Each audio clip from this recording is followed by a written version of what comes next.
Bueno, resulta que un día estábamos en Vigo na cafetería e había uns rapaces novos, bueno, rapaces e rapazas, novos, non sei que foi o que dixo, estaban falando de non sei que, do galego e tal, díxolle un ao outro, el gallego solo lo habla la gente cateta de pueblo.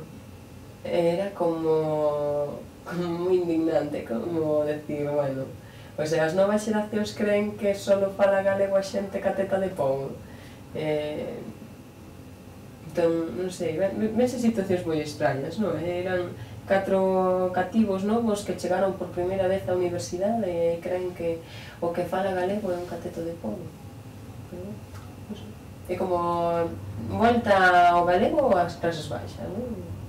Sonou así como veña, se falas galego es tonto do cume. Isto pasou hai uns meses, en maio deste mesmo ano 2010, no campus, no CUBI, en Vigo, na Facultade de Ciencias Xurídicas. Eso, 4 cativos novos dicindo isto a estas alturas.